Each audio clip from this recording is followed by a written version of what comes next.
नमस्कार, मेरा नाम है अनुष्का। उत्तराखंड की पुष्कर सिंह धामी सरकार को 3 वर्ष पूरे हो गए हैं। सरकार जनता के बीच अपने 3 साल का लेखा जोखा रख रही है। पिछले 3 सालों में उत्तराखंड की धामी सरकार ने कई उल्लेखनीय उपलब्धियां हासिल की हैं, जिन्हें सरकार और समर्थकों द्वारा जन कल्याण, सुशासन और विकास के क्षेत्र में ऐतिहासिक कदम माना जा रहा है। उत्तराखंड देश का पहला राज्य बना जिसने समान नागरिक संहिता को लागू करने की दिशा में ठोस कदम उठाया। विधानसभा ने यूसीसी विधेयक पारित किया जो विवाह, तलाक, संपत्ति और उत्तराधिकार जैसे मुद्दों पर एक समान कानून लागू करता है। वहीं सरकारी भर्ती परीक्षाओं में पारदर्शिता लाने के लिए सख्त नकल विरोधी कानून इस सरकार के द्वारा लागू किए गए। इस कानून के बाद पिछले 3 सालों में 20,000 से अधिक नौकरियां पारदर्शी तरीके से दी गईं। ये कानून अन्य राज्यों के लिए भी एक मिसाल बन गया है। धामी सरकार का दावा है कि पिछले 3 सालों में 20,000 से अधिक युवाओं को सरकारी नौकरियां दी गई हैं। इसके अलावा स्टार्टअप, पर्यटन और ऊर्जा नीतियों के जरिए स्वरोजगार को बढ़ावा दिया गया।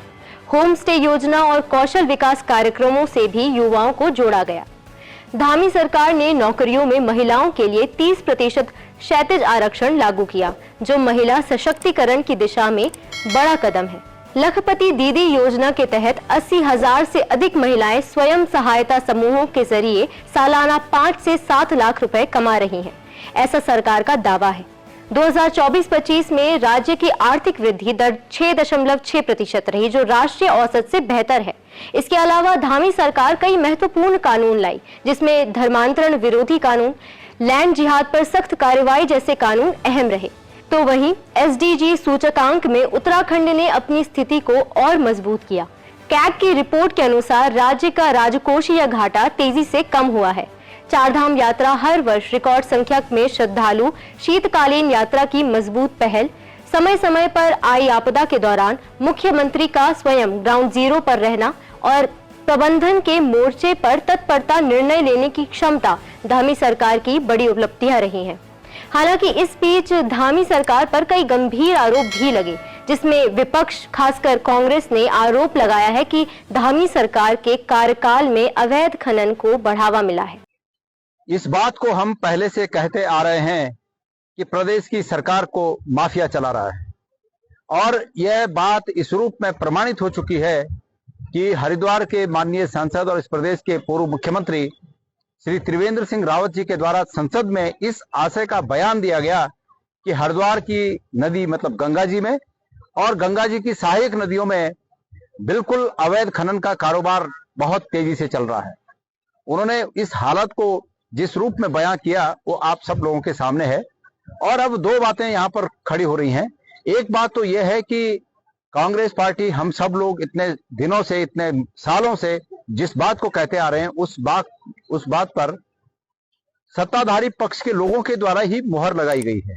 ये बहुत गंभीर मामला है, और चूंकि ये मामला भारत की संसद में उठा है तो निश्चित रूप में पूरा देश इस बात को देख रहा है कि किस प्रकार से सत्ताधारी पक्ष के लोग ही यहाँ अपनी सरकार पर आरोप लगा रहे हैं।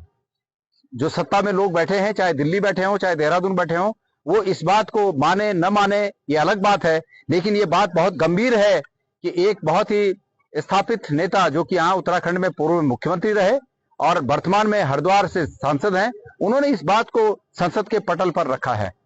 ये दूसरी बात ये उठती है यहाँ से कि जो लोग कांग्रेस पर ये आरोप लगाते हैं कि कांग्रेस पर गुटबाजी है और इस बात को हवा देते हैं, वो भारतीय जनता पार्टी के लोग और भारतीय जनता पार्टी के लिए दिल में रहम रखने वाले मीडिया के लोग, वो जिनको कि गोदी मीडिया बोलते हैं, बस तो उन्हें बहाना चाहिए कि कांग्रेस पर ये बात उठाने का कि ये गुटों में बंटी हुई है, गुटबाजी है, ये है, वो है।